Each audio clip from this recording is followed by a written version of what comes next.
नमस्कार मेरे प्यारे दोस्तों, कैसे हैं आप सभी। उम्मीद करती हूँ आप सभी अच्छे होंगे। दोस्तों, आज मैं एक खौफनाक हत्यारी डायन का फाइनल पार्ट लेकर आई हूँ। आज के इस पार्ट में आपका इंतज़ार ख़त्म हो जाएगा। आपको पता चल जाएगा कि आखिर वो खौफनाक हत्यारी डायन क्यों हत्याएं कर रही थी। तो दोस्तों, मेरी ये कहानी सुनने के लिए मेरे चैनल को लाइक करना, शेयर करना और सब्सक्राइब करना ना भूलें। तो शुरू करते हैं आज का ये पार्ट। दोस्तों, नीलिमा कहाँ है? बाबा ने पूछा। वह इस पिछले दरवाजे से गई है। वह डायन उसको ले गई। जल्दी करो नितिन, वरना आज नीलिमा भी नहीं बचेगी। जल्दी चलो चलो। दोनों बाहर गाड़ी में जाकर बैठते हैं। तांगे पर बैठी डायन नीलिमा को ले जा रही थी और बाबा और नितिन कार में उनका पीछा करते हैं। लेकिन डायन सब जानती थी। नीलिमा अब भी मदहोश थी। डायन ये सब देख भी रही थी। गाड़ी बहुत तेज भगाए। नितिन उसका पीछा कर रहा था। अचानक रात का अंधेरा और गाड़ी के सामने धुंध आने लगती है, जिससे नितिन को कुछ दिख नहीं रहा था। गाड़ी अचानक पेड़ से टकरा जाती है। धड़ाम। नितिन गाड़ी को बैक करता है और फिर दौड़ने लगता है। डायन जानती थी कि वह पीछा नहीं छोड़ेगा। इस बार गाड़ी एक गड्ढे में फंस जाती है जो निकल ही नहीं रहा था। बाबा कुछ मंत्र पढ़ता है और गाड़ी अपने आप निकल जाती है। वह फिर पीछा करते हैं। डायन फिर अपने जादू से गाड़ी में आग लगा देती है, जिससे गाड़ी आग की वजह से अनबैलेंस होकर फिर एक बिजली के खंभे से टकरा जाती है। वह डायन नीलिमा को लेकर उसी जगह पहुंचती है जहां वह सबको लेकर जाती थी। तेज हवाएं चल रही थीं। वह डायन वहां पहुंचकर अचानक तेज तेज हंसने लगती है। हा हा हा हा हा। कमला, खोल अपनी आंखें और देख, तेरी आखिरी किस्त भी ले आई हूँ। आज मेरा बदला पूरा होगा। खोल अपनी आंखें, देख, आज तेरा जिंदा होना बहुत जरूरी है। देख। अचानक कब्र खुलने लगती है। वह लगातार हंसे जा रही थी। हा हा हा हा हा।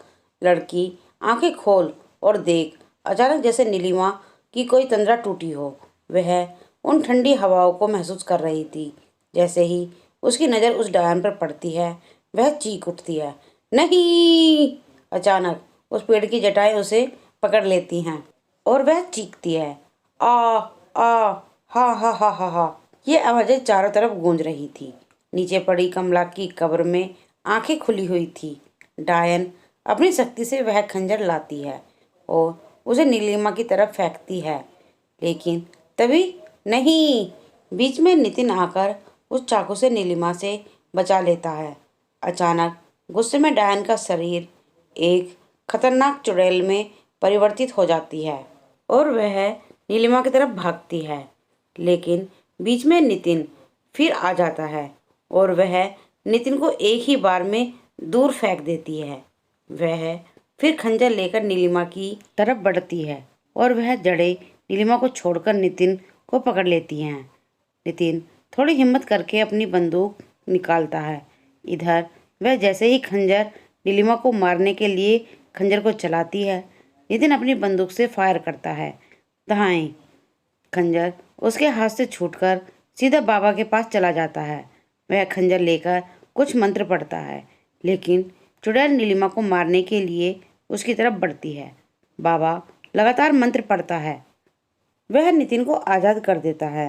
नितिन देखता है कि उसने नीलिमा को पकड़ लिया है। उसे कुछ नहीं सूझता। वह बाबा से खंजर छीनकर उस चुड़ैल की तरफ भागता है और जैसे ही वह उसे मारने की कोशिश करता है, रुको! बाबा की बात सुन नितिन रुक जाता है और उस चुड़ैल के ऊपर कुछ मंत्र करता है, जिससे वह जटाएं उस चुड़ैल को पकड़ लेती हैं और उस पेड़ से बांध देती हैं। वह धाड़ती है। डायन, अब तू अपने असली रूप में आ आ आ आ।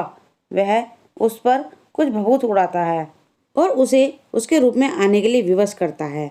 नीलिमा और नितिन दोनों उसको असली चेहरा देखकर हैरान रह जाते हैं। नीलिमा तुरंत उसे पहचान जाती है। वह तो उसके पिता के मालिक की बेटी और साथ पढ़ने वाली नताशा थी। लेकिन नीलिमा बोल नहीं पा रही थी, डर के मारे। छोड़ दे मुझे, छोड़ दे मुझे तांत्रिक, अभी मुझे अपना मकसद पूरा करना है। हाँ हाँ, छोड़ दे मुझे, छोड़। वह अपने आप को छुड़ाने की कोशिश कर रही थी। दूसरों का खून पीने वाली चुड़ैल, अब मैं तुझे किसी का भी खून नहीं पीने दूंगा, बाबा डायन को कहता है। तांत्रिक, तू मेरी ताकत को नहीं जानता। एक बार मुझे खोल के तो देख, तेरा खून भी कमलाक को नहीं पिला दिया तो मेरा नाम भी नताशा नहीं, वह तांत्रिक को कहती है। अच्छा, तो तेरा नाम नताशा है? हत्यारी, हत्यारी डायन, तू तू खुद एक लड़की होकर लड़कियों की हत्या करती है। आज तुझे बताना होगा कि तू लड़कियों के साथ साथ उनके परिवार को क्यों ख़त्म कर रही है। बता। नहीं, बता, वरना मैं तुझे ये भस्म मारकर तेरा अंत कर दूंगा। नहीं नहीं, बताती हूँ। नताशा अपनी कहानी बताना शुरू करती है। मेरे पिता के मरने के बाद मैं कंपनी की इकलौती मालकिन बन गई। रामू, श्याम और रघुनाथ मेरे यहीं पर काम करते थे। मुझे बेसहारा लड़की जानकर उन तीनों ने एक होकर, उन कमीनों ने, बेईमानों ने मिलकर लाखों का घपला करना शुरू कर दिया। अब मैं बहुत परेशान हो गई। मैंने सोचा अपने दोस्त वरुण से शादी करके कंपनी का सारा काम मैं उसे सौंप दूंगी। जब मेरी शादी हो गई, इन तीनों ने मिलकर हमें उठवा लिया। फ्लैशबैक। नहीं नहीं, भगवान के लिए मेरे वरुण को छोड़ दो, मैं अपनी सारी दौलत तुम्हें दे दूंगी। उन्होंने मुझे और वरुण को पकड़ रखा था। हाँ हाँ हाँ, दौलत तुम अपने आप देगी लड़की, कमलाक कहता है। नहीं नहीं नताशा, तुम ऐसा कुछ नहीं करोगी। यह तांत्रिक और यह राक्षस, ये सब मेरा कुछ नहीं बिगाड़ सकते, वरुण ने मुझसे कहा। हम दोनों को एक पेड़ से बांध रखा था। चुप हो जा मूर्ख, तू कमलाक को चुनौती दे रहा है। वह हमन में कुछ डालता है और वरुण तड़पने लगता है और तड़पते तड़पते अपनी जान दे देता है। नहीं नहीं नहीं नहीं, मैं चिल्लाती रही, लेकिन मेरी किसी ने एक भी नहीं सुनी।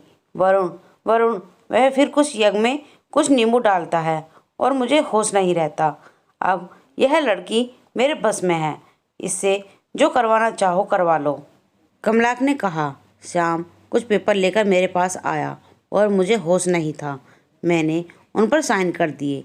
तीनों बहुत खुश होते हैं और तांत्रिक कमलाक को कहते हैं, गुरुदेव, हम नताशा की दौलत के मालिक बन गए हैं, अब हमें आज्ञा दीजिए।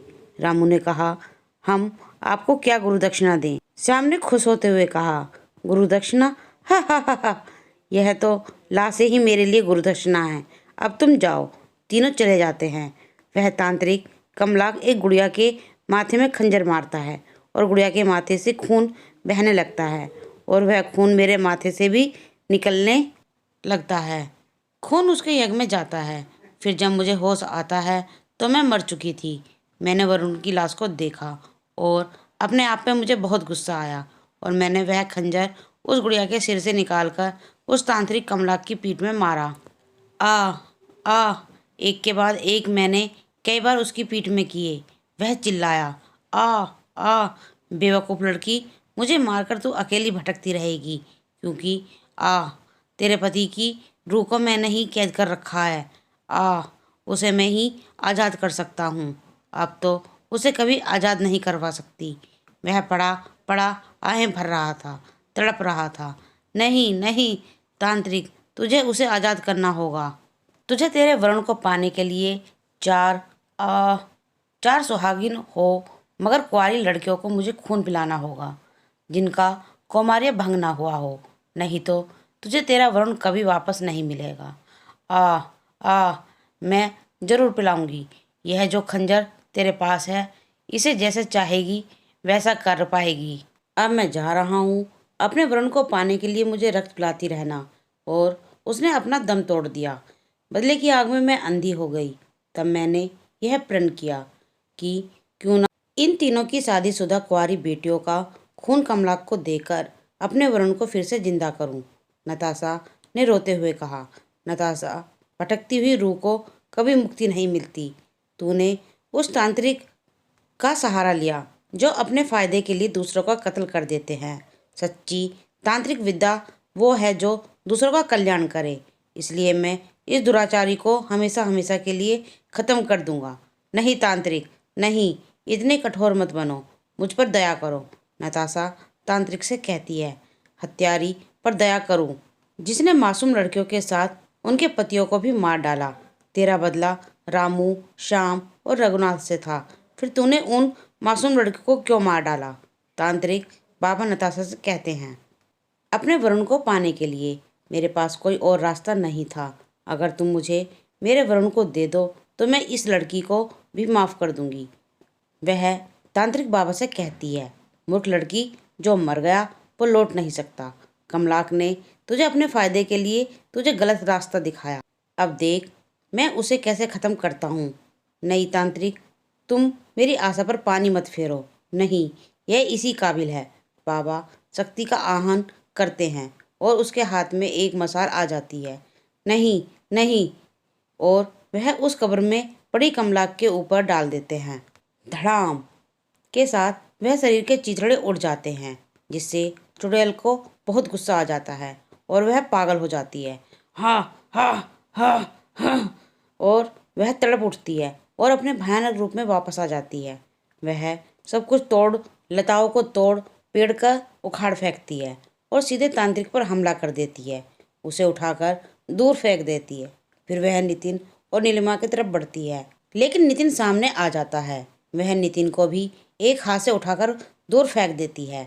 नितिन वह अब फिर नीलिमा की तरफ पागलों की तरह आगे बढ़ती है, लेकिन नितिन फिर बीच में आ जाता है। इस बार वह अपने शरीर को कई गुना बढ़ा लेती है और नितिन पर पूरे जोर से वार करती है, जिससे नितिन बेहोश हो जाता है। बाबा को होश आया तो उसने अपनी शक्ति से उस पर वार किया, लेकिन वह फिर विफल हो जाता है।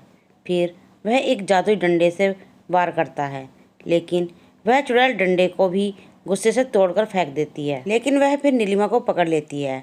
इस बार बाबा अपनी शक्ति से एक तलवार उत्पन्न करता है और उससे उसके दोनों हाथों पर वार करता है, जिससे उसके दोनों हाथ कट के दूर जा गिरते हैं। फिर वह एक बार फिर उसकी गर्दन पर वार करता है।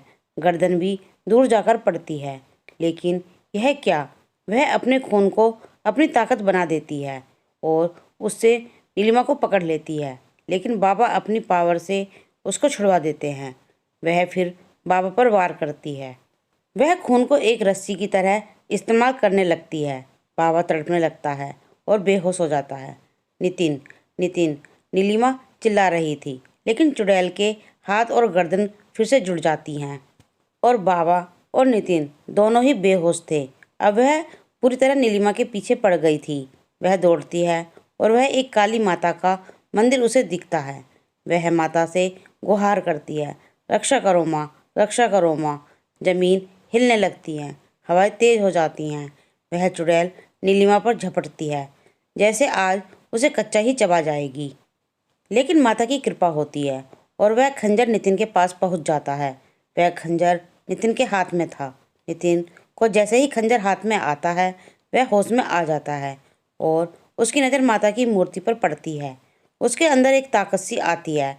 वह खंजर को माता का आशीर्वाद मानकर और वह उठकर बेहताश दौड़ता है जहाँ नीलिमा को उस चुड़ैल ने दबोच रखा था। उसने अपना मुंह इतना फाड़ लेती है कि नीलिमा की पूरी गर्दन को एक संग ही डालने को हो जाती है, लेकिन ऐन मौके पर नितिन वहां पहुंच जाता है और चुड़ैल को वह खंजर पीछे से घोंप देता है। वह पागल की तरह हाथ मारती है, सारे खंडर को तहस नहस कर देती है और तड़पती हुई वहीं दम तोड़ देती है और गायब हो जाती है, जिसे देखकर नितिन एक बार तो घबरा जाता है और नैना भी। अचानक हवाएं रुक जाती हैं, सब पहले की तरह शांत हो जाता है और वह मंदिर से जाकर पानी बाबा के चेहरे पर मारता है। बाबा भी होश में आ जाता है। बाबा, वो डायन कहीं नजर नहीं आ रही।